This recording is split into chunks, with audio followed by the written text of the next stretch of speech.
Now. There we go. Oh, dude, I'm not going to get this for the first 5 or 6 times. I don't freaking know. Everybody has performance issues, Andy. It happens to every guy. Don't worry. You know what? That makes me feel really special. And, I've been told that 3 times in the last 2 days. And yesterday was Valentine's Day, so that especially hurts. Well, great show. You calling it? We're off to a hot start with, but nothing's still going to top your the cool cucumber comment from last week. Thank you. You like that clip, by the way? I did. That was well done. That was well done. I know. Thank you. I thought it was a well-timed clip. The first one I post on the Tailgate Talks Instagram, and it's let's just start with an absolute hammer. Bobby just talking about cucumbers. Cool. Please. All right. This kind of is a bit of a sad episode in a way because it's the end of football season. All good things must come to an end, Andrew. But we are lucky because we live in the age where NFL truly is a year-round sport. Yes, the games are done, but as you love to mention, draft season begins. You're damn. This is my favorite time of the year because, like we always say, we get to talk about all the different college players who are coming out and are going to fix every team that we have. And no matter what, it takes 2 players to do it because the NFL is simple like that, right? Yep. And not to mention all the free agent moves as well as the absolute insanity that's going to be the QB carousel. We'll see going into this offseason. Yeah. And we're going to have plenty of episodes dedicated, honestly, probably to just that, just talking about, not just the draft quarterbacks, but where are the veteran quarterbacks going to end up? Guys like Aaron Rodgers, Russell Wilson. It's going to be a lot of fun, and we are literally never going to run out of stuff to talk about, which I think is the best part of this show. But tonight, we got to start with the big game that happened Sunday. That thing that I lost some money on, and I just drank. It's an excuse to drink on a Sunday. The Super Bowl. Rams. I almost said St. Louis. I was thinking about it earlier. You know what it was? I was looking at Kurt Warner's Hall of Fame page. I don't really know why, but I was just on there. That'll do it. The Los Angeles Rams. There you go. SoFi Stadium. Home team wins again, 23-20 over the Bengals. Technically, Andy, the Rams were the away team on Sunday night. Just make that clarification. No, they weren't. And the Bucs weren't supposed to have a home game last year. It's nice. By the way, I want to apologize early. I have bad allergies right now. My voice sounds like absolute horse shit. Yeah. So that's where you're supposed to say it's okay. No, I'm not. No. Obviously with the Super Bowl, it was a great game. I understand. So let's do a quick full recap of my opinions. You got it. It was awesome. I think this was overall the greatest playoffs the NFL has ever had. The last 7 games all coming down to final kicks and final drives and final points. It's sanity. Super Bowl topped it all off. I thought it was an actual pretty good game. I know people like a lot of offense. I know the Chiefs-Bills game was the ideal of what people want the Super Bowl to become, essentially. But I enjoyed defensive effort, and, it was engaging. It was fun, and it was a 98% fairly called game. There was a lot of grab-assing and a lot of probable should-be calls early on, but the refs let them play. There was some missed calls, and at the end, which I'm sure we'll be getting into, there was a flurry of flags from the officials that definitely had a hand in deciding the game. But overall, I really have no issue with officials and how they ref that. And congratulations to the Rams. So I enjoyed it. I thought it was good. No issue. No, I mean, I agree. I didn't not enjoy the game. And, obviously I thought the Bengals were going to win. I picked them, and part of me was rooting for them, but I think we talked about this last week. Matt Stafford is a pretty likable guy, Frat Stafford. So it is nice to see him get a ring. You mentioned the officials. You kind of sugarcoated it. I don't recall seeing any flags in the first 58 minutes of that game. I don't remember any. There was maybe a false start once in a great while. There was just nothing. They let them play. There was pass interference calls on T. Higgins earlier in the game that no one said a word, and I'm fine with that. I like when the refs let these guys play. What I don't like about the end of the game, and I want to preface this by saying I don't think the Rams didn't deserve to win. I think they did. They won the game. They were going to score there no matter what. I'd be very surprised if they didn't. And Bengals didn't make a play later, and I will talk about the 3rd and 1 that I'm going to mention. Mm-hmm. But you saw the pass interference on Logan Wilson, which I'm sorry, that is the softest call I've ever seen. And you just started seeing flags flying left and right in the last 2 minutes. And I'm not one to say the NFL's rigged, but I saw a tweet and I thought it put it pretty well. If you did think the NFL was rigged, this is what it might look like to you. So all I'm saying is the flags were not coming out for the whole game. The last 2 minutes, it put a little bit of a damper on it, a little bit. Now, again, I mentioned it, Bengals, they had a chance at the end. Cooper Kupp made some great plays, so let's not take anything away. Stafford did what he had to. He wasn't spectacular. Aaron Donald was an absolute monster. That 3rd and 1 play with like 45 seconds, they have 2 timeouts. And look, Zach Taylor, if you're thinking, I just want the first down, fine. You got timeouts. I don't think you should have done it. I think you should have tried to stop the clock twice and just thrown it. Why the fuck are you giving it to Samaje Perine? Like what the fuck? You have Joe Mixon, who's playing pretty damn well, all things considered. Yeah. Like Samaje Perine is a occasionally okay 3rd down back, but he's not Joe Mixon. Like if you're going to trust a guy, like why are you not trusting the guy that you're giving what, 10 plus million to a year, who one of the highest paid running backs in the NFL? No, you're trusting it to like some 3rd year, 4th rounder, 5th rounder, something like that. Like what's the thought process there? It doesn't matter if they think you're running or not because Perine's out there. They're going to play it either way. That was just one of the most boneheaded decisions I've ever seen. And the 4th down play the next time, Joe Burrow has no time because, and I'll talk about this in a couple minutes, but his offensive line let him down. It was just boneheaded to me. I didn't understand it. Yeah, so to touch a few things, starting off on your opinion of the officiating. The way I look at it is both teams had a blown call on T. Higgins' touchdown on Jalen Ramsey. I'm sorry, he dragged his face across the other way. That affected the play. I understand his momentum was carrying him. I understand you like when they let him play. That was a blown call. That should have been a face mask, and that shouldn't have been a 75-yard touchdown. The Logan Wilson one made it up for it. Both were huge effects on the game. Both pretty much led to a touchdown. Now I feel like there's just a difference between the first play of the first half of the second half and 2 minutes left in the game. Not even. You can't play that. You can't play that game. They both have an effect on the scoreboard, which is what. Yeah, but let them play. If T. Higgins didn't, if T. Higgins did not get to the end zone on that 75-yard bomb, I probably wouldn't have the same argument. It's the fact that it led to a 75-yard touchdown that put numbers on the scoreboard is my issue. Or not my issue, your issue. Then to follow up after Logan Wilson pass interference, which I agree was BS, which that shouldn't have been pass interference. I agree with you, but it's what it was. Von Bell hit on Cooper Kupp. I know you disagree with it because where does he put his head? I agree with you, but the letter of the law, not the officials, but what the law states is that that's how the hell.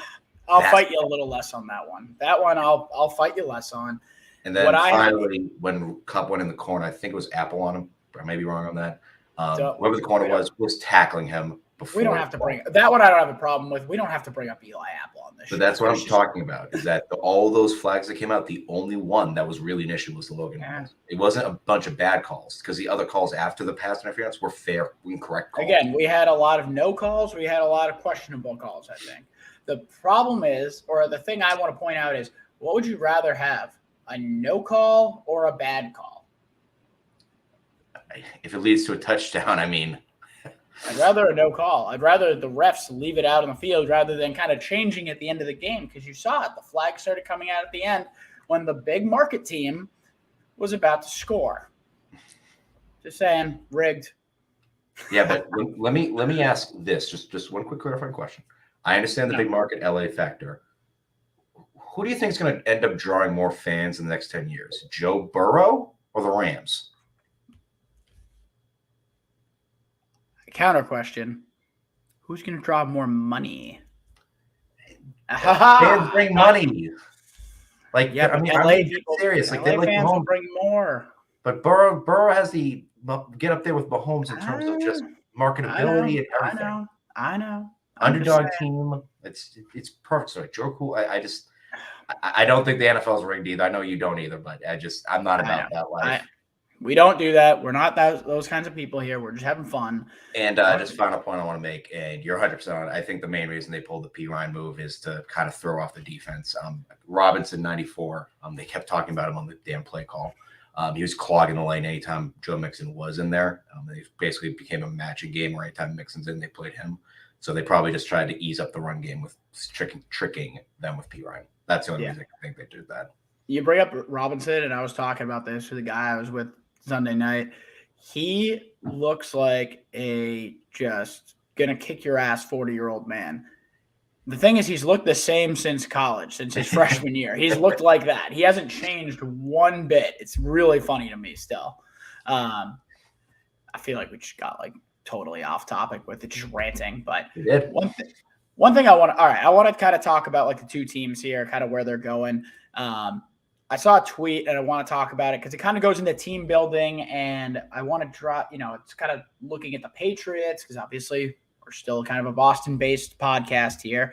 But it's a tweet from Daniel Jeremiah, NFL Network, draft analyst, like literally one of the smartest guys on Twitter when it comes to football, I think. I listen to his podcast all the time. Like, guy's an idol. Anyway, he tweets after the game, looking into the future, this is the checklist for most teams. Elite quarterback, pass rushers galore, multiple offensive playmakers, and serviceable offensive line. In parentheses, no tomato cans, which quickly on his offensive line philosophy, which I'm agreeing with now, and I've really come around on the last couple of years. Basically what he's saying is your offensive line doesn't have to be all guys who are A pluses. They don't have to be all guys who are A minuses. It could be all Bs. It can be an A plus with a C in the middle and a B on the outside, like a mix of like decent grades. You can even have an offensive line that's all like C plus players. What you can't have is a couple Bs, a couple As, and then an F at any point. That's what you can't have. You have to have guys who can be just semi-decent starters. You just have to have a group of those. You just can't have a weak point in your offensive line. And I think we saw that you see that with those two teams, with this philosophy right here, because if you look at the Bengals, you have the elite quarterback, Joe Burrow. I can say he's elite now. I think we all can. You have, in terms of the pass rushers, they have a good pass rush. It's not one of the best in the league, but Trey Hendrickson, they signed this offseason. He had like 14 and a half sacks this regular season. He was really impactful. Sam Hubbard, who they drafted in the third round a couple of years ago, he's really developed into a guy who isn't a star, but he's a good quality starter. And then they have a strong defensive line that can get after the quarterback. So it's not great, but it's pretty damn good. Multiple offensive playmakers. We've looked at them. Joe Mixon, Jamar Chase, T. Higgins, CJ Uzomah, Tyler Boyd. Like, they're set with that. Serviceable offensive line. Their offensive line is dog shit. And we saw it. 3 Fs. That thing took them to the Super Bowl. And then it finally they realized, oh my God, we actually suck because we have to face Aaron Donald. I was going to say, Floyd. Yeah. Aaron Donald makes a lot of good offensive He does. But I think it's hard to argue with this philosophy because you look at the Rams. They got their elite quarterback. Now, you can say what you want about Matthew Stafford. He's a top probably 8 quarterback in the NFL. It's pretty damn good. Pass rushers galore. Aaron Donald's the best one in the NFL. They brought in Von Miller, and they kept him fresh until the end of the season. Leonard Floyd is a 10-plus sack guy, even if he's not the biggest superstar. That helps a lot. That's a pretty good pass rushing group. Ashawn Robinson also in there. Multiple offensive playmakers. We've seen it. Cooper Kupp, best wide receiver in football this year. You had Robert Woods, still pretty damn good. Obviously got injured. Odell Beckham Jr., he came over, and he was awesome. He was one of the best players he was one of the best receivers in the NFL the last half of the season. It turns out he can play. Turns out he can because he's not with Baker. Then you have guys like Tyler Higbee. You have a great running back room with Sony Michel, Cam Akers, and Darrell Henderson, who appeared out of fucking nowhere. I was pissed. I'm like, what? I'm like, where the hell did you come from? I didn't even know he was activated, but that was beside the point. And then their offensive line, it's not great. Their best guy is Whitworth, but there's no real weakness. It's just not a lot of C-minus players. But that'll do, and look at that. They won the Super Bowl. I want to look at the Patriots real quick. Mm-hmm. elite quarterback. It's too early. Now, I'm going to say it right now, Mac is not elite. That's not saying he can't get better, but if you look at the Patriots right now going into the next season, would you say Mac is an elite quarterback? No. You'd be high. So, decent quarterback, chance to get better. We have that ascending. Pass rushers galore. We have Matt Judon. After that,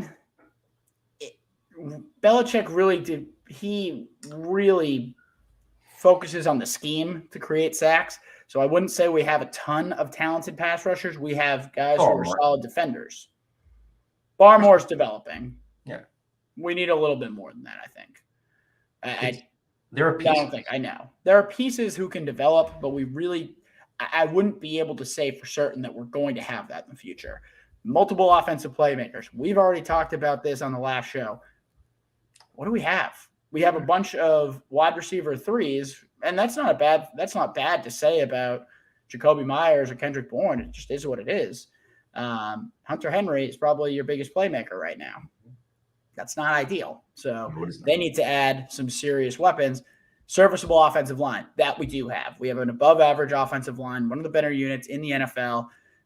I'll talk about it a bit later, but 3 guys who were in the PFF's top 100 players for the season on that offensive line. So there's definitely some hope there, but I think that's what we have to build up to because you do see it with other teams in the AFC, especially the Chiefs. And the Bills. They've got their elite quarterbacks. They've got good offensive lines. They've got playmakers. Some of them are just lacking a little bit of pass rush. So I just take it away from kind of this season, and I take it away from really the Super Bowl that this is how you build a team that can win a Super Bowl. And another point I want to make, and I'll apologize. Do you want to jump in? No, go ahead. I know. I just kind of started. Keep it running. Keep it going. All right. I'm feeling good. Huge winners from the other night. Not obviously Matthew Stafford. That's huge for his career. Yeah, we'll have the Hall of Fame debate at some point, I'm sure. I'm ready to. I'm going to say he'll probably get in unless he sucks for the next 2 or 3 years. He's likely to have a Brady ascension next year, where Brady wasn't awesome with the Bucs his first year. This last year, he was damn near MVP. I mean, if you look at his numbers, they skyrocketed. It's second year in the system. But the real biggest winners, I think, from last night are teams that are looking to trade their veteran quarterbacks. The Seahawks, the Texans, anyone who's looking to move Aaron Rodgers, because the Rams went out, traded 2 first-round picks and Jared Goff to get Matthew Stafford, a veteran quarterback who was in the maybe not elite tier, but he was right there, and they won a Super Bowl. Now, those teams that have those guys who want to get traded, they look at teams and go, yeah, you want to win a Super Bowl, you're going to have to come get one of our guys, and the price just went fucking up. Yeah. Market value, baby. It's actually, just real quick, biggest loser from Sunday night was definitely Jared Goff. That's going to hurt. You've seen his girlfriend. He's fine. But no, you're dead right. Does sting. To give you an idea, apparently the Texans' current stand is 5 assets, 3 first-round picks included with those assets. So 3 first and second or third, or whatever the hell the rest of that math is. And that is a dead hard stance. They will not lower that asking price. That is minimum. And I can imagine if that's for Watson with everything going on, what Wilson and Rodgers is going to go for. Probably about the same. I mean, even if Rodgers is older, obviously, I think 38 or 39 now, but still, he just had an MVP. He's back-to-back MVP. You just put it in perfectly. It's going to cost you an arm and a leg. Somebody's going to do it, though. Somebody will do it. Broncos and other teams that we've talked about, but the Broncos have to. They have too good of a team not to go after a quarterback. It's just a matter of who they're going to go after. Yeah, it's just, but you're dead on the money. It's the Rams. Yeah. I think a lot of people were surprised at first by what they gave up, especially the first-round picks. I mean, the Rams just don't want first-round picks. They throw them away they don't care about draft picks. They're drafted in the 4th this year, and it's a comp pick because the GM for the Vikings got hired, or not the Vikings. It was they hired one of their GMs got hired to another team last year, and he's a minority, so they get comp picks for him. So they literally they've been trading the picks they actually have. They're getting comp picks at this point. Hey, you know what? It immediately became worth it. Just like with Tampa, and just going all out with Brady. It immediately became worth it. Star power is needed to win in the NFL. It's not just we've had times of the rookie contract, and we've had times of the just get the best players and fill out the rest of your roster with 5th-round picks. Yeah, I think it's you need serviceable roster, star players, and quarterback can get the job done. Yep. No matter what, you need the quarterback. It's just how the NFL is going today. Unless you're Trent Dilfer, but continue. All right, it's been too long. Football has changed. Stop using the Trent Dilfer. Trent Dilfer is a perfect example. Continue. I hate that. Most likely to be back in the Super Bowl next year, Rams or Bengals? The Bengals. I know. Hear me out. I want you to hear me out. All right. I know it's crazy. I know it's ridiculous. All right. The Rams, first off, Beckham's done. Not done, but he's probably not. He's a free agent towards ACL. We'll see how he comes out. Robert Woods is coming off an injury. He's also closer to 30. So that glorious receiving core is a little banged up right now. Cooper Kupp's still great, but you need more weapons. All right. Running back room is still great. Andrew Whitworth, however, is going to retire. I believe that was announced and confirmed. I may be wrong on that front. I'm not sure. I mean, he should. He's old. He probably should. And as you put it, he was the best part of that offensive line. So the offensive line immediately gets a lot worse. Defensive side, Aaron Donald might apparently retire, which was news to me. If he retires, good luck. I'm not even counting on that yet because I just don't believe it. Like, the dude is too good. Like, what are you doing? You've got so much money left to make. Von Miller's probably going to get paid. They have a lot of money tied up in other players right now. I really see it as kind of like not a one and done scenario, but it was a team that really kind of just threw everything at the wall this year to get that ring. And, they did. Congratulations to them. But the Bengals have a lot of good young pieces that proved and showed up this year. And they have the 3rd most cap space in the offseason this year. So they can add whatever pieces they needed along with all their picks, unlike the Rams. Offensive line. The only thing they can focus on is offensive line. That's all they need to do. The offensive line, everything. And one final piece, they have somebody who can attract star players in Joe Burrow. Gronk, for example, said the only other quarterback he play for right now is Joe Burrow. I'm just using it as an example. I'm not saying he'll go. I know. On a serious note, I'd be stunned if Gronk came back. I kind of want him to retire just because it'd be such a good story. He's just only going to play with Tom. Like, I think that's awesome. But I'm going to go with the Rams. They're going to they're going to have to make some moves, obviously. They'll retool the offensive line. They'll go with late picks, but they'll do what they do. ACLs are not a thing anymore. Like, you bounce back from them pretty damn well. Guys know how to recover. So I'm not worried about Woods. I'm not worried about Beckham. They'll both be fine. They got enough guys who are back and under contract. They're going to have to make some tweaks, but that's a good, talented team. Also, they play in the NFC, which is a lot easier. The Bengals, on the other hand, I think they really overperformed this year. There is a reason this team was not supposed to be good. This is a reason they were supposed to finish last in the North.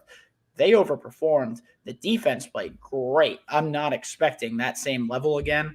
My ears are getting hot for some reason, man. I'm struggling tonight, but got to power through. Got to power through. We're almost at the mock. Wait, hold on. You don't trust Eli Apple to hold down the Cincinnati defense next year? Man, he's an Ohio State guy, and I really have trouble believing in him. I can't. There's a report out of when he came out that, like, he couldn't cook. Like, he doesn't know how to live. He doesn't know how to cook. He doesn't know how to cook. Like, not an adult. That was like a team didn't want to draft him because, like, they were afraid he just wasn't an adult. Kind of right. So, fun fact, red flags. We'll talk more about that in draft season. But I don't expect that team to play up to that level again. You do have to rework the entire offensive line. Jonah Williams is the only one you can bring back. Like, they're going to go through a lot. And the main thing is they still have to beat the Chiefs again, who still have Patrick Mahomes and all these guys. You have to beat the Bills because, I'm sorry, the Bills are going to come for fucking revenge. Like, man, they're going to be on fire, and it's just a talented AFC overall. The Chargers are up and coming. The Ravens were maybe. The Ravens were butchered with injuries all season. Like, there's just a lot of talent, and it's not as easy as, we're going to do the same thing we did last year. No, you still got to play well, and you still have to keep getting better. So I'm going to pick the Rams in that case. Fair enough. All right. Halftime show. Before we start getting into this mock, got to talk about it. That was fucking lit. That was everything I needed. I was so happy. Snoop getting caught smoking right before was perfect. That was a concert for us. Exactly. Yeah. Anyone between the ages like 25 to 45 enjoyed that thoroughly. Yeah. I will say the only thing that I did not like it. It just didn't make sense to me. Was why was Kendrick Lamar involved in this? His part was cool. The Forgot About Dre part was really, I liked it, but it's just kind of like you have Mary J. Blige, you have Eminem, Dr. Dre, Snoop, 50 Cent falling out of the rafters. Which was amazing. Oh, that was awesome. But just Kendrick Lamar, like, he doesn't like fit in that timeline. Again, it's not a problem with him. It's just more like one of these things is not like the other, and it's not Eminem, the white guy over there. It's for the 25 and under crew, unfortunately. So we had to have one. We had to have one for the, because remember, it's everyone's watching the Super Bowl, and you have to appease all audiences. There's some fucking like 16-year-old like who's Eminem? Kendrick Lamar. Bingo. Oh my god. Bingo. What I didn't like too was he was the only one that wasn't involved on the stage. All the other singers were on the stage. They knew. One of these things is not like the other. Just like, but I thought his part was awesome though. Yeah, the whole thing was awesome again. No. I have no problem with that. Again, it was more just like it just doesn't fit in. But, what was it? Song "Lose Yourself" was incredible, and then ending with "Still Dre" was so fire. Oh, yeah. Like that, I've never really cared about the halftime show. That one I wanted to watch, and that was awesome. Yeah, the second he sat down at the piano, I knew it was coming. I just knew it. I mean, like, there's only one song that makes sense. He's on the piano. Oh, it was awesome. Yeah, no. All right. Just one last aspect I was laughing to myself was, so when you're watching the show, right, it was all one way, and I just thought to myself, man, if you're on the back end of that stadium, that kind of sucks right now. Like, hey, fucking turn around. Yeah. The house was odd, but it worked. It worked, and I thought it was pretty cool. They had the tarp with the entire city of LA, too. So. Yeah, that one was cool. Overall, I will rate it best halftime show I've ever seen. For me, personally, I got two. I got Prince and Bruno Mars. Those are my two favorite ones still. I mean, they were good shows. I'm not going to lie. They're not up there for me with, like, favorite artists. So, like, I just think this was more of, like, this hit not only in performance-wise, but, like, nostalgia-wise, too. Gotcha. If that makes sense. No, all right. Is it time? It is time. Let's do this shit. All right. So real quick, we're going to go into our mock draft. I wanted to point out, I talked a little bit about Pro Football Focus today. They dropped their top 100 players. Now, the season's over for the year. This is highest graded for the 2021 season. Just a couple of things I took out of that. This is right before the show that I thought were cool. 9 rookies made the top 100. That was pretty sick. That just shows how awesome this rookie class was. Not even all first rounders. Like, you have guys like Nate Hobbs and Javon Holland in there for you Miami fans out there. Really talented rookie class overall.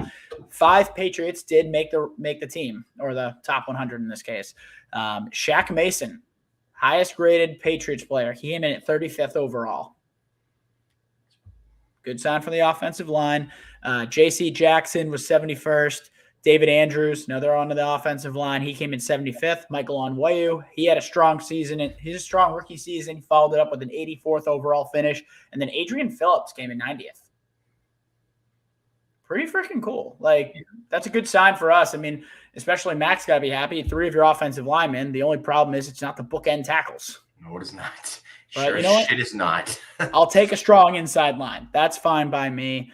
Couple of the top players by position, always interesting to see, because obviously, we're not looking at typical player rankings. These are PFF giving out grades and how they, it's a accumulation of not just statistics, but, basically how these players perform on the field. So top quarterback, Joe Burrow, comes in at 6th overall. Running back, Jonathan Taylor. Naturally, PFF tends to lower the grades on running back, so he comes in at 15th overall as top running back. Top wide receiver, Cooper Touchdown Cup, comes in at number 3 overall. Mark Andrews is the top tight end, number 13. He was awesome this year. Really good. Trent Williams, number 1 offensive tackle and number 1 player overall. I mean, if you watch any 49ers game, you saw this dude was an absolute beast. Like, just, you ever see the play where he just pulls all the way across the line? Yep. Yeah, it's horrifying. Yeah. It's like, that's not something a player should do. My ears are getting so warm in these things, man. So I'm going to keep like taking them off every once in a while. Offensive guard, Zach Martin, as always, I feel like he's an easy bet to be in the top 10. He comes in 4th overall. Creed Humphreys was the top center in the NFL, 27th overall and a rookie. That's unreal for a 2nd-round pick too. Let's see. Edge defense real quick. Myles Garrett was the top edge defender, 7th overall. Aaron Donald, typical. Number 2 overall, top defensive lineman. Micah Parsons, a rookie, number 10 overall, top linebacker. Dude was incredible this year. We've talked so much about him before, but it really can't be said enough. Like, this was one of the best defensive seasons I've ever seen for a rookie and just a player in general. Like, the dude did everything. He's an animal. I'm excited for him because he's going to get better. That's why I'm scared. It's just stupid. Defensive backs, Jalen Ramsey. He was actually the lowest ranked for the top positions. He came in 29th overall. He was the top-rated corner. So, tough year for defensive backs. And then Kevin Byard for the Titans was the top-rated safety, 17th overall. So, pretty cool. I just think, Tom Brady was 9th overall, 2nd highest quarterback. So, just kind of interesting to see, how their rankings come into, what you typically look at. I mentioned a lot of high-end rookies. We're about to talk about a lot of high-end rookies because it's time for a mock draft, baby. It is time. We've waited long. I was about to say hard. That doesn't make any sense. It's late. I honestly thought that was pre-workout for a second. I was about to ask if you're okay. Dude, I drank a Red Line at work today. Those little canisters of caffeine syrup. My God. Dude, my leg couldn't stop shaking. I peed 12 times before noon. It was bad. That's It was also very productive. At least I can't make the joke. Let's start. Yeah. Let's not get into anything too weird here. So let me just get this up here. Come on, technology. Do this for me. I like how we move with it too. I know, right? It's kind of cool. Like I said, folks, this is our 2nd time on this thing, so we're getting used to it. All right, so mock draft time. Basically, we're going to go back and forth, and just make picks for each team.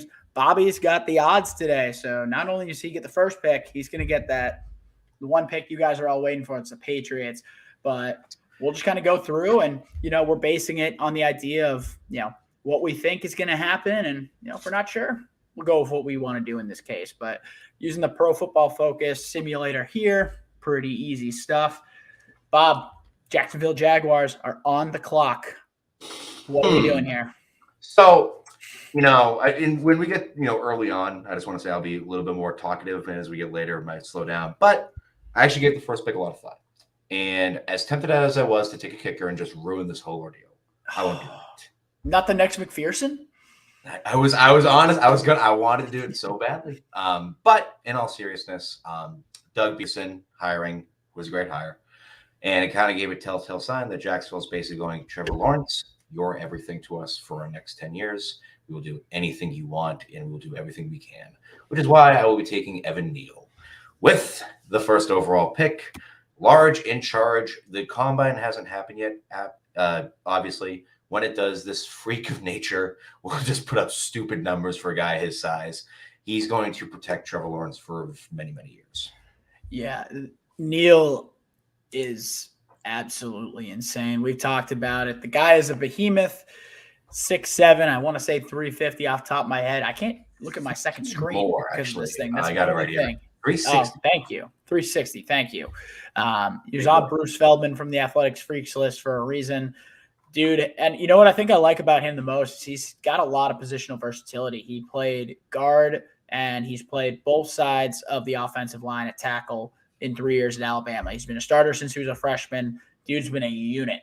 So, safe pick. And, I agree with you. You're right. You have to protect Trevor Lawrence. This pick, every pick I think they have to make every move that they make this offseason is about helping Trevor Lawrence. Doug Peterson is a good start. Evan Neal is a good start here. We're picking for Trevor every pick. Every pick. Even this one right here for Detroit, the pick is for Trevor. With that, though, Detroit Lions on the clock at number 2. This one, you're going to see this a ton. There's not really going to be much debate. They're going to go with Aiden Hutchinson here, the defensive end out of Michigan, the guy who absolutely destroyed my Ohio State team earlier this year. He had, I can laugh about it now. He had 15 pressures in that game. I'm pretty sure. Like it was something stupid. 3 sacks on it. Like the guy is disruptive. Now, is he Chase Young? Is he Myles Garrett? No, he's not those guys. But the guy's going to come in. He's probably going to be a 9 to 12 sack a year guy. It's going to be good. He played at Michigan. Detroit's a good fit. They need to add it. He's a culture guy, and they just need talent. They need more pass rushers. So this is a pretty much a no-brainer for them. Great move. Awesome. Well, as we get to Houston, as you can see, the wonderful Pro Football Focus has listed that their needs are, well, everything. And going to be that you pointed that out, and that is the funniest thing I've ever seen. It's like just not even trying. It's just F you. I mean, they have a great quarterback in Deshaun Watson, so they should be fine, right? Yeah, totally. So similar. So not similar. So with Deshaun getting traded and just everything that's going in Houston right now, the team really does need a lot of upgrades in a lot of places. They really just need almost a similar to Detroit right now with Campbell. Because focus on culture, focus on rebuilding the locker room, get the guys who don't want to be there out, get the guys who want to be there, and kind of build the team there. So you kind of need, somebody who's going to be leading that team, somebody who has a voice. And for me, it's actually another member of the Freaks list, and will be Kyle Hamilton, who is an absolute monster. Yeah, this dude, Hamilton, this is the best safety to come out really since Derwin James. Mm-hmm. Without the injury history. Now, he was injured to end the season, but not too bad. Not too badly. And I think you'll see it for most of this draft when it actually happens, not just on Mark, that a lot of these injuries I think teams are going to overlook and just kind of roll with, given the talent that's with that player. I agree. I think the one thing I've been hearing a lot is obviously it's Nick Caserio, who's running the Texans right now. And people think he's going to build defense the way the Patriots have, which is start in the secondary and move up. I don't know if I fully agree with it. I think Hamilton is probably a top 3 player in this class, but the positional value of a safety, that's where it's going to come into question. Is this guy worth the top 3? Are they going to go with the edge rusher in Kayvon Thibodeau? Are they going to take an offensive tackle because maybe Laramie Tunsil's going out? Who knows? I think that's where the top positions or the top 10, top 12 players come into question, because it's just a matter of, do I want to pay a safety top 3 money, or would I rather get an edge rusher who might give me more value at that point? So just some interesting things, kind of something that just looking at drafts in the future or in the past that I've kind of changed about my philosophy. It's not just a matter of best player, best fit. Is it worth taking, a safety here when I could have an edge rusher who's just as good a player? So some interesting thoughts. I do love that we did the odds and evens because we each get one of the New York teams. I know, for both picks. So I got the Jets right here. Kayvon Thibodeau is staring me in the face, but I'm not going to take him. And the reason is I know the defense sucks, but think about this. Zach Wilson, drafted last year. Robert Saleh was a rookie head coach, and he had a lot of problems. If Zach Wilson doesn't develop this year, Robert Saleh and his staff are probably getting fired. How do we save Zach Wilson? We continue to give him weapons and linemen. So we are going to go down a little bit because I'm a little higher on this guy. Don't do it. Where is he? There he is. You mother. Yeah, we're going with an absolute run blocking monster who has improved in his pass blocking in Ike, a.k.a. Ekwonu from NC State. So good. This dude he has traits to be an elite offensive lineman in this class.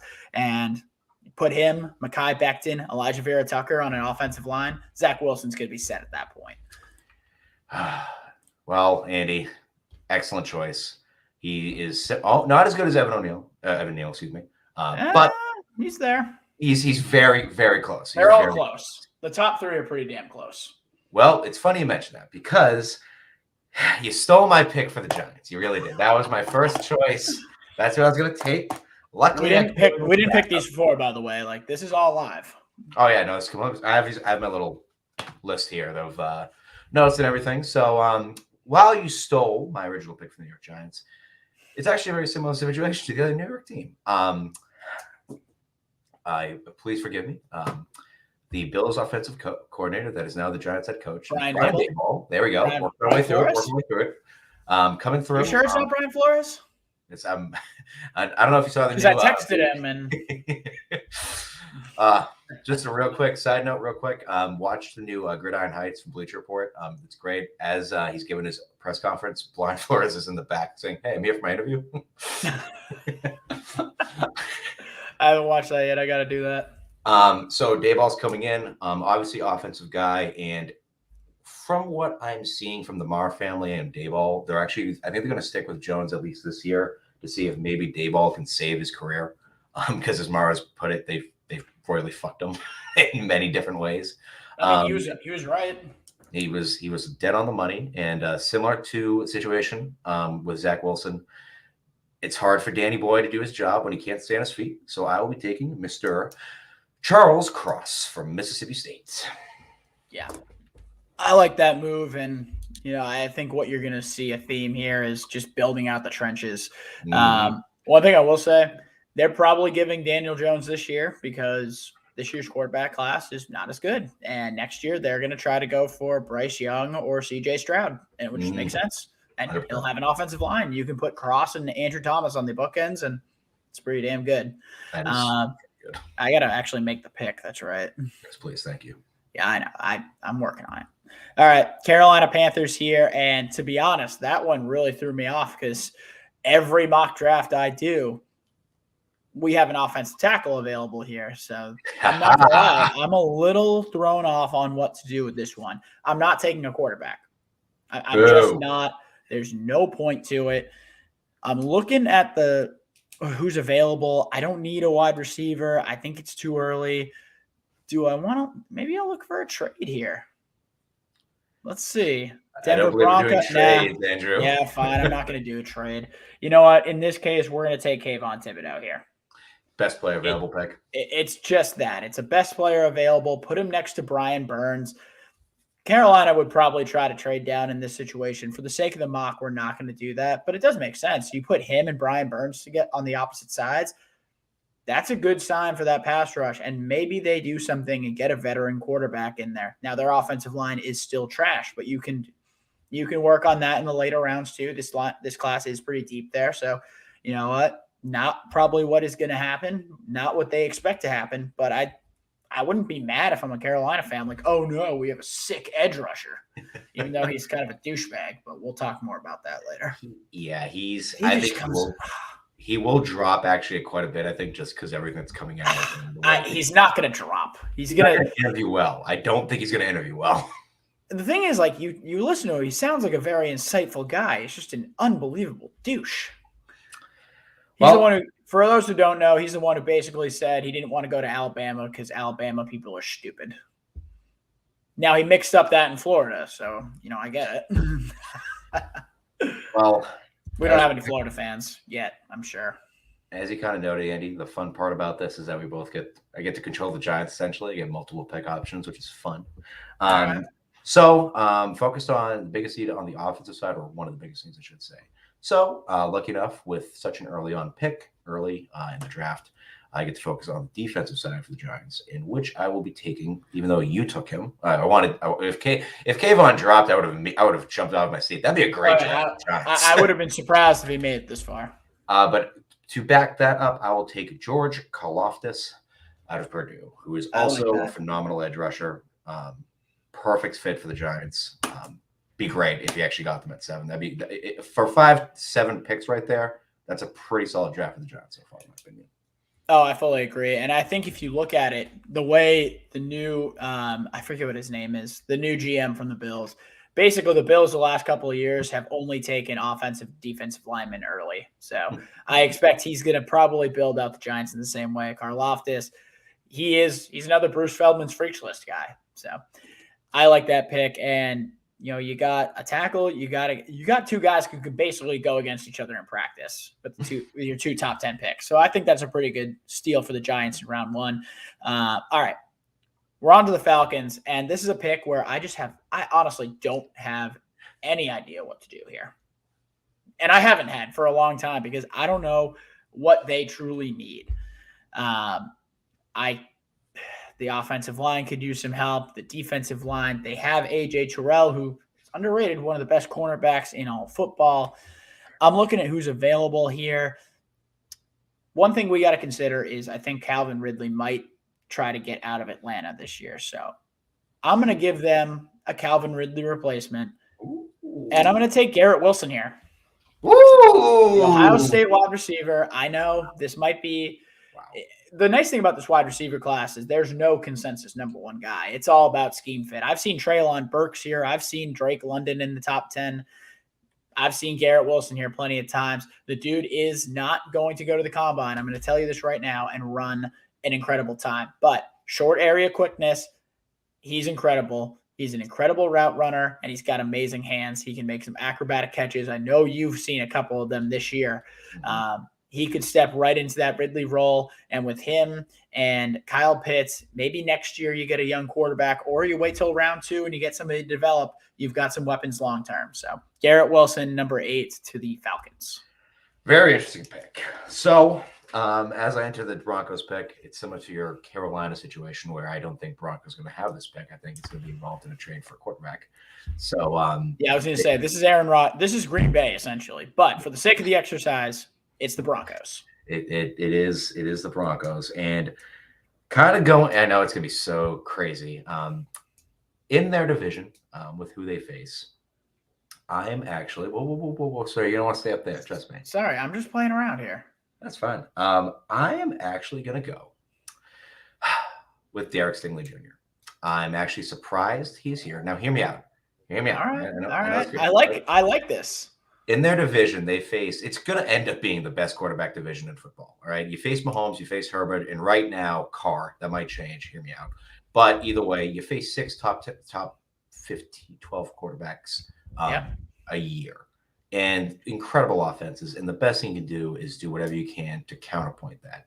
They just got Patrick Surtain last year, who had a very good year for a rookie quarterback who usually get burnt.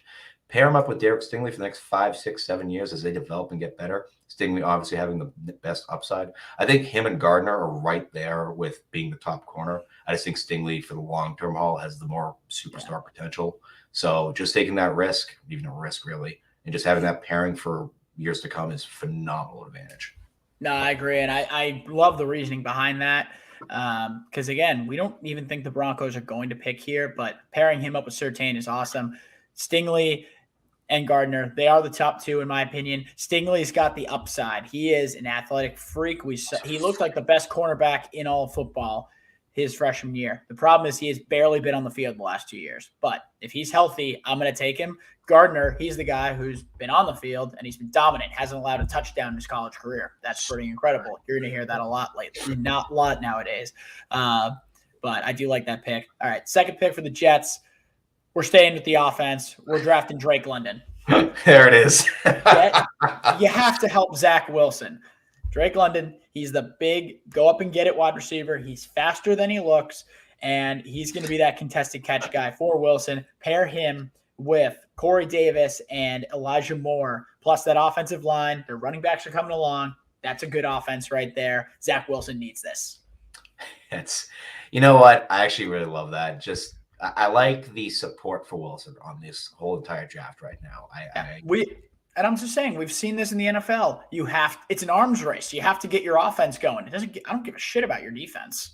By the way, I know there's multiple players that could be the first overall receiver taken off the board. I really like Drake London. His frame is stupid. I agree. He's like my number 3, but it's all one. It's like 1A, 1B, 1C kind of deal. Like they're all so close together. It's going to come down to just what's your scheme and what's your preference in a wide receiver. Well, enough about receivers because as we get to Washington, it's time. It is time for one very important position to be drafted. Taylor Heineke. Center? Oh, yeah, we wish. Taylor Heineke has been a phenomenal story. I think he is a super good backup quarterback, especially if he needs to come on, halfway through a game or something like that. He has good spirit, good embodiment, but let's be realistic, he's not a starter. So, as you can tell where I'm going with this, with the first quarterback off the board, who I think will dominate in the combine in both throwing and running, Mr. Malik Willis. Yes, let's get interesting here. I think with everything going on in the Washington Commanders, dumb name, they just want somebody exciting. They want that superstar. They're going to take the risk with Willis, who I think will be crazy at the combine. And it's what you want in a quarterback. It's mobility, the big arm, the showcase, basically. So he's the perfect fit for the they need a quarterback. So congratulations, Malik. Yeah, I mean, at this point, I don't know what they're going to do in the veteran quarterback market, so they got to take the best quarterback they can. Willis, absolute cannon. He's got the strongest arm in this draft class, and he's Lamar Jackson level of runner. But my concerns with him are his touch and accuracy and just kind of learning to play the quarterback position, which he has come out and said he needs time. So he's not going to be a day one starter. If he is, you're probably fucked. But developmentally, if you can give this guy maybe some Lamar Jackson time, like when Joe Flacco was still playing and Lamar came in late in that year, that could be an ideal situation. So if Washington can be patient, I could see something. All right, we'll start quickening it up a little bit here. Quickening it up. I don't want to be here all night. Maybe I do. Minnesota, you're still paying Kirk Cousins. I'm not taking a quarterback here. It's Ahmad Sauce Gardner. Sauce, best name in this draft.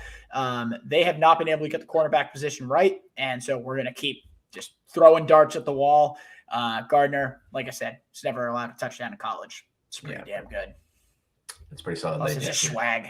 They were just not looking good on that defense. No. Anyway, Browns, they need some retribution for Odell. They are going to take who the best ready active receiver is, and Mr. Chris Olave. I hate you, but I love you because I love Chris Olave. This dude, I saw him mock to the Patriots a couple times recently, and I'll tell you, Patriots fans, this would be a dream because that dude is a great route runner. He's got great vertical speed, and trust me when I say, just interviews, listening to him talk so much, that is a Patriots player. But for the Browns, it makes a ton of sense. They just need wide receiver talent at this point. Your best guy can't be Jarvis Landry. No, it cannot. No. All right, the Ravens. This is another team where I'm kind of like, I don't really know where to go with them because there's a couple different options. I am going to target cornerback, though, and I'm going to go with Trent McDuffie here. Yep. They've had too many injuries, so I want a guy. He's not going to be flashy, but he's a tackler, and he's great in coverage. So he's a guy who's been slowly moving up my boards as I watch more. And, again, you're in that division with Joe Burrow. Actually, there's nobody else in that division. But you have to be Joe Burrow. You say Big Ben.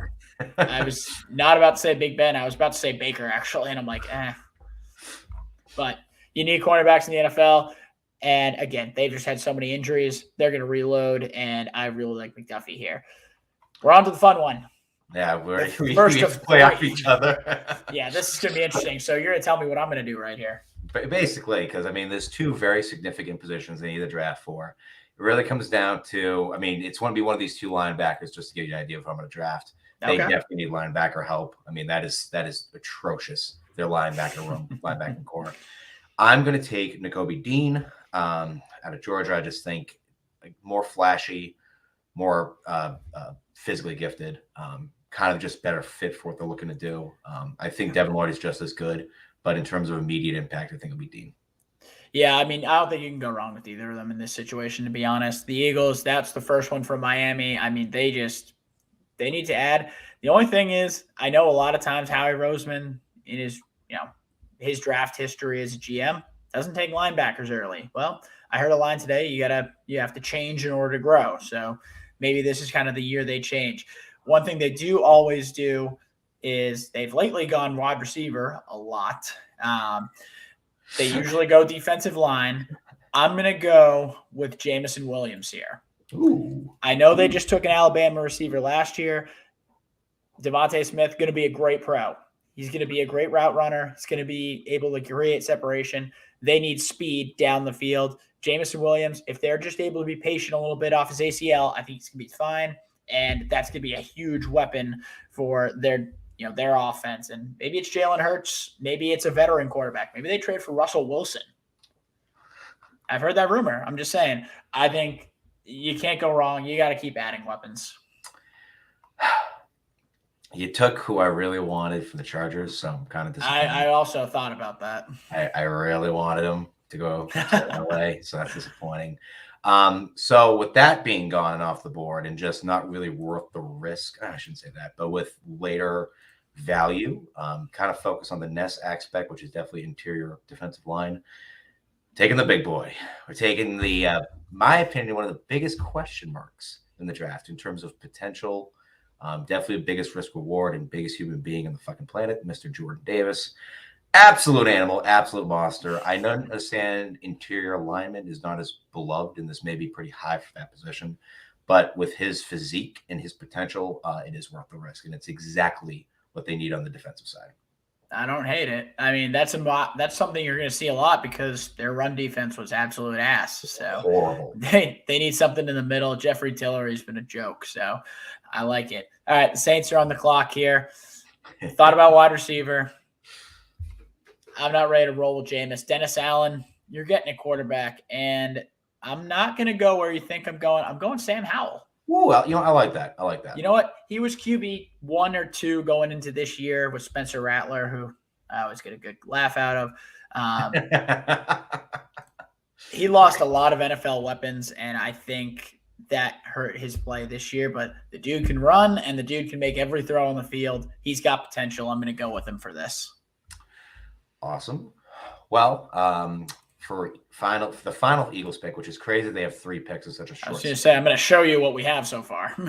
I think they're going to keep packing on the defensive side, take one of the most athletic players in the draft, as well as the important position that I know you love so much, David Ojabo out of Michigan. You got it. Who came out of flipping nowhere this year and had a great year. Great frame, stupid athleticism, and just is going to be a great player, in my opinion. The thing with him is it's so much upside because he hasn't been playing football very long. He actually went to the same school as Odafe Afwe or whatever his name is. I don't know how to say it. The guy the Ravens took last year who was awesome this year as an edge rusher. He went to the same school. Both of them had never played football before high school, and they both picked it up. And I think there was a quote. He literally said, I just wanted to play because I saw what Odafe did, and he was a first rounder last year. Ojabo, he's barely been playing. He didn't even know what why a quarterback kneeled the ball or took a knee or spiked it. He didn't understand that this year. So he's only learning, so he can only get better. So he might end up, honestly, I've seen him mocked in the top 10. He's got potential. He's good. We can't have an Eagles draft without a defensive lineman. All right, we'll do Pittsburgh Steelers, and then we'll do a quick recap of the top 20. But this is an easy one because it's going to happen. Where is he? If Kenny Pickett's here, he's there going it to is. Pitt. He plays in the same damn stadium. They need a quarterback. It's not even – there's just no chance. Get the Pittsburgh boy. You know what I can't wait for? Combine week, his hands. He's got tiny-ass hands. To the point – Joe Burrow has wicked tiny ones. He's got 9-inch hands. Kenny Pickett's are going to come in at 8.5, maybe. That's bad. 8.25. Little baby hands. He didn't measure his hands at the Senior Bowl. He said he's double jointed. He's doing stretches to get them bigger. He's doing he's just getting pulled. Excuse me. Ow, that kind of hurt actually. All right, quick recap of the top 20. So we started off number 1. The Jacksonville Jaguars taking the offensive tackle Evan Neal out of Alabama. Aiden Hutchinson, the edge defender from Michigan, goes to Detroit, stays home there. Kyle Hamilton, the safety out of Notre Dame, goes to the Texans. Ikem Ekwonu, Icky for short, goes to the Jets, the offensive tackle / guard. I don't know who's going to play, but he's going to be awesome no matter what. To the Jets at number 4. First pick for the first of the 2 top 10 picks for the Giants is Charles Cross, the offensive tackle from Mississippi State. Kayvon Thibodeau, the edge defender from Oregon, who we'll see. Does he go higher? Does he go lower? Goes to the Carolina Panthers at 6. Giants take George Karlaftis, the edge defender out of Purdue, at 7.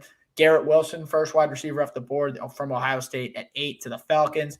Derek Stingley Jr., first cornerback off the board to Denver at 9. Wide receiver Drake London with the Jets' second pick at 10. And then our first quarterback, Malik Willis, the one out of Liberty, goes to the Washington sucky name Commanders. Ahmad Sauce Gardner to the Minnesota Vikings. Chris Olave. I should have done this by 10. This is a lot. Should have. But I'm too far in. Another Ohio State wide receiver, Chris Olave, to the Browns at 13. Cornerback from Washington, Trent McDuffie, to the Baltimore Ravens. For the 3 Philadelphia first-round picks, we start with linebacker Nakobe Dean, then wide receiver Jameson Williams. In between there, we got Jordan Davis, the huge defensive lineman out of Georgia, to the Chargers. Quarterback Sam Howell from North Carolina to the New Orleans Saints. New franchise quarterback after taking over for Drew Brees. David Ajabo, the other edge out of Michigan, to the Eagles with their third and final pick of the first round. And then finally at number 20, quarterback out of Pittsburgh, Kenny Pickett, stays home in Pittsburgh. That was a lot. Jesus Christ. Tiny hands. Pickett. Tiny hands Pickett. All right. We got 12 picks left. We've gone over an hour, but we got the Patriots pick. So let's talk about this, Bob. What the hell do you want to do here? Well, I was really hoping that one of those big name receivers was going to drop. It's probably not going to happen. If it does, that would have been my first pick. Drake London, Olave, Williamson, Wilson probably wouldn't, but one can dream, right? If any of those 4 really dropped, I would have probably taken them, but they didn't. So here we are. I think Bill then is going to be really just kind of best player available in the positions he needs to work on, starting with one of the weakest division groups on his team, Mr. Devin Lloyd, who probably is the best overall linebacker actually in the draft. He's basically perfect for Bill. He's smart. He's good at everything. He's solid, trustable, knows what he's doing. He's almost like a perfect Patriot. No, I agree. And look, I'm just going to say it. You forgot one of the top 5 wide receivers, and that's Treylon Burks, who is essentially a very close comparison to A.J. Brown. And as a Pats fan, I get it. Devin Lloyd makes sense here. I went with the boring, probable Patriot pick rather than the fun pick, okay? I know. I'm going with the fun pick. If I had it, I would have taken Treylon Burks because, as I said before, the NFL is an arms race. That is it. And Bill is 70 and not up with the times. I don't disagree with you. All right. So we're moving on here. I keep getting the guys who I just don't know really what to do with. Like I'm getting screwed I'm getting screwed with the evens. This is ridiculous, actually. All right. So I'm thinking about Burks. I don't love his fit with this team. I think it's too early for Jahan Dotson. The Bengals do need to work on the defensive line. Fuck it. You know what? I'm going with the guy who's probably better than Jordan Davis. And that's Devontae Wyatt, his teammate at Georgia. I had him just a little bit later. I know. I'm not sure what to do in that case, but I think if you're looking at almost a best player available scenario, I would understand it. The dude is a monster, and I think he's almost a more athletic Jordan Davis. Like, you saw him make plays that, Davis gets the attention because he's there. He's just so big, like he takes it up. But I was watching the national championship game. Devontae Wyatt was one of the best players on that field. Can't go wrong. No, you can't go wrong. I will say probably should go wide receiver there. Josh McDaniels, offensive guy, but I don't know. I'm going to take the defender here. I was really hoping he was going to drop just a few more picks because I had him on my board. Now I'm stuck. So it's between 2 players, and damn it, because they're both needed on this team. But let's do it. Take the better player. I mean, he's there. Yeah, give me Tyler. I was going to go probably Kenyon Green at this pick. Interior line, just overall. Kyler, literally every single play has to do his little scramble away, make a throw, scramble away, make a throw every single time. Interior line, either way, you can't go wrong. Obviously, he's a lot more proven and better. So, and if he dropped this far, I think that's just basically a steal of value. Yeah, this is the best center prospect to come out in years. And the reason he's not taken higher, I think, I've seen him mocked at 7. The reason I haven't taken him, and I know you got to 23, and it's like it's just too valuable at that point. It's not a valuable position. Exactly. I'd rather take the 3rd wide receiver over the number 1 center. So that's why Tyler Linderbaum, I don't know where to mock him because it just matters where teams value him. You mentioned Kenyon Green, and I'm taking him with the Dallas Cowboys pick. Yeah. That offense, the offensive line has always been good, and it's been a staple for the Cowboys. But they're getting older. They've had some injuries. They're going to need some young blood in there. Kenyon Green, it's not a sexy pick, but again, this is a pick that is going to really help that Dallas offense. Could go corner here, maybe get someone opposite Trayvon Diggs, who kind of sucks. I'm just going to say it. But I like Green. You can't go wrong, and you can't place a good value on the offensive line. Andy, I just kind of disagree with this pick because it's the Cowboys. They draft a receiver first round every single year. You have to take receivers. Hey, if they trade Coop, we'll see. Perfect. Buffalo Bills. Devontae Wyatt was actually my pick here. This is where I was like that a lot, actually.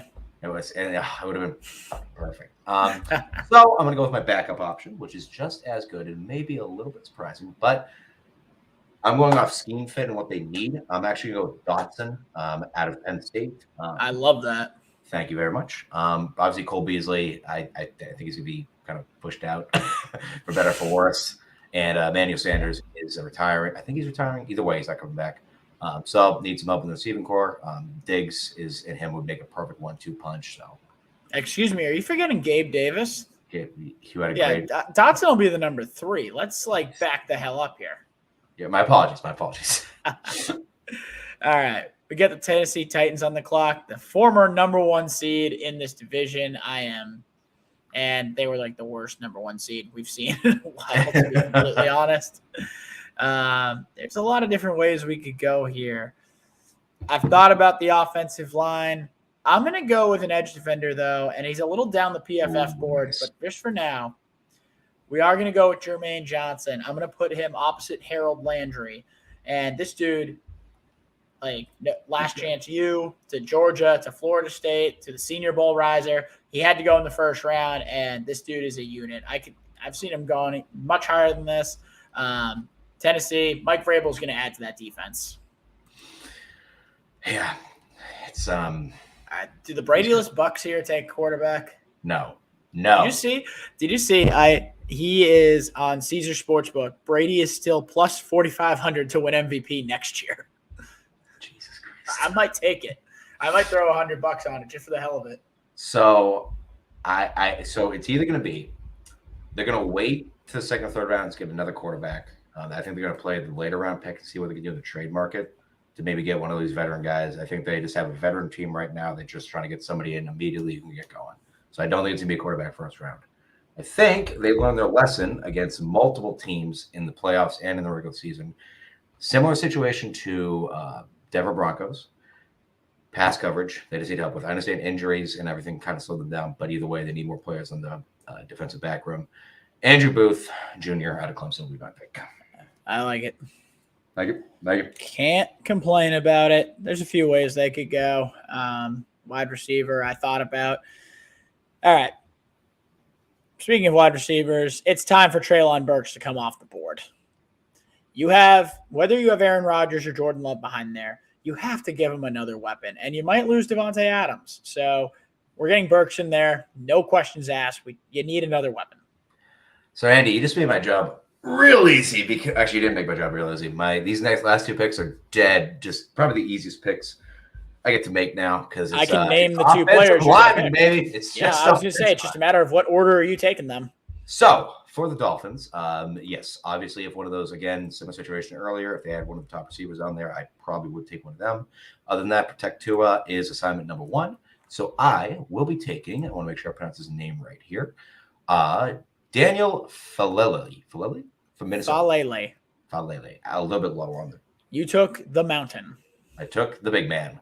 Size matters. He's 6'8", 370, and just 387. Give me the big boy. Yeah, he's enormous. That's going to be an offensive line because Mike McDaniel comes in and he's going to want to run his scheme. So that dude is adding offensive linemen. I have no doubt about that. And maybe he'll add a running back in the 5th round who will be an all-pro. And give me the Giants. It's probably going to be what happens. All right, Kansas City Chiefs are on the clock. I don't have a wide receiver here I want. I would have taken Dotson here. Defensive line, I have thought about. I got to see who's even on here. Like, I'm so not used to the PFF rankings all the time that I kind of got to scroll and just make sure I'm not off. Yeah, I know. You don't want to forget anybody. And actually, I almost did forget this guy. And we're going to go Trayvon Walker, the edge defender out of Georgia, a freak athletically, developing in the role. So I think he's going to be a guy, maybe not an instant impact, but this dude hits hard and he moves really well for, I think he's listed at 275. Like that off the edge with speed, that's nuts. So that is an easy just draft. Let him develop for the first half of the season, and by the end of the year, you're going to want that pass rush. Excellent pick, Andrew. That's actually that's a good pick. I shouldn't say it's surprising, but again, it's like sometimes you forget a little bit about these guys when you're doing the mocks, just because I don't have my second screen right now because of this thing. So, well, with my final pick of our little mock here, I get the easiest pick probably all night. Bengals have one thing to focus on: protect Joe Burrow. Similar to the Dolphins, a lot of these guys in this area, not similar, but could fall in the same bracket. So size matters, and give me Trevor Penning. I like it. Trevor Penning is a bully. He's a freaking bully. Brings a good attitude. Obviously has a pro-ready frame. He's really good short area quickness. I think he's perfect for that Bengals O-line with Joe Burrow. A body is perfect for them, to be honest. That's true. All right. Last pick. This is a fun one. The Detroit Lions. Jared Goff is going to play next year. You're paying him a lot of money, but you need a guy for the future. Matt Corral. Could he go higher? He could go in the top 10. It all depends on what you're looking at.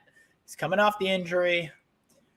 I have a hard time thinking he falls out of round 1, and I think this is an ideal situation if you're a Detroit Lions fan because you've got Aiden Hutchinson.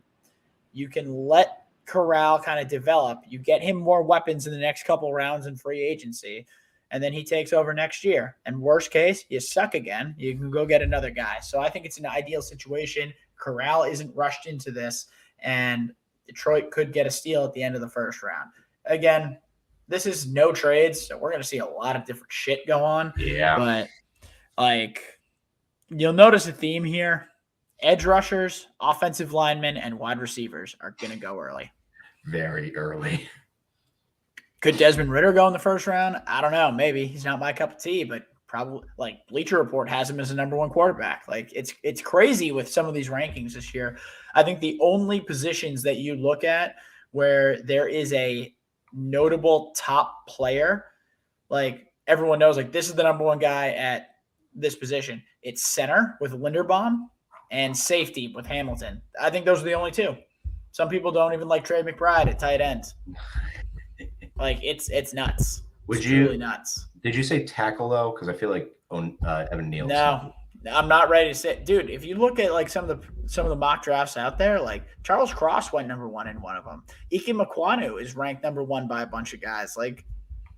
It's not a consensus. Now Neal technically is normally the first ranked, but those guys are all 3 top 10 players. Even PFF has them graded pretty close together, and this is not even an updated board, I think, post Senior Bowl. So, there's just not a lot of positional. That's what I'm looking for. I don't know. No one's decided on it. I think that's kind of the cool thing about this draft is we're not going to see, the easy stuff. We're going to have a lot of questions. My mock last year, I think I got 9. I think I got 8 picks right total in the first round. Some of those players were taken at different spots, but they ended up on the same team, yada, yada, yada. If I get 5 this year, I'll be lucky because everyone's got different big boards. It's nuts. It's insane. Yeah. I do want to add just one little Patriots point. One guy I'm hoping for later in the round is John Mechie. I think he'll be super. Wouldn't hate it. You know who I want? Leo Chenal, Oh. the linebacker from Wisconsin, who I think he's about to come out and bench like 35 reps at the combine. So that's going to be fun to watch. But run stuffer, he's a good player. I want 2 wide receivers out of this draft, and I want 2 linebackers. If I get those, I'm happy. Good luck. I'm just saying, those are the positions we need. Yeah, I think we'll probably, I don't know. I'm good to wrap it up. Yes, sir. I'm good as well. It's been a long draft, but that was fun. We'll be doing more of those. We'll get some guests on, I'm sure. But as always, thank you for joining. If you're checking it out on Twitter, be sure to follow Guy Boston Sports. Check out our Twitter page at GBS Tailgate Talks. GBS Tailgate. I forget what it is right now, honestly. You can follow us on Twitter as well. Our handles are there. If you're watching on Facebook, be sure to like Guy Boston Sports. Be sure to subscribe to the YouTube page if that's where you're watching. If you're watching it just, tomorrow or something, shoot us a comment. Let us know how we did. If you're listening to it in the car or something like that tomorrow, you can text us or you can message us and insult us. I don't care. Just give us some interaction. I want to hear from you people. That wasn't a desperate plea for attention, was it? A little bit. Yeah, you say do it that you want to hate on me. That's fine too. Yeah, it was desperate. I get it. But anyway, thanks again as always, guys. Thank you. We'll see you next week. That was what the hell is wrong? I can't sign off, man. I wish every one of our listeners a wonderful night. Thank you for listening to us and have a great day. You stay classy, San Diego.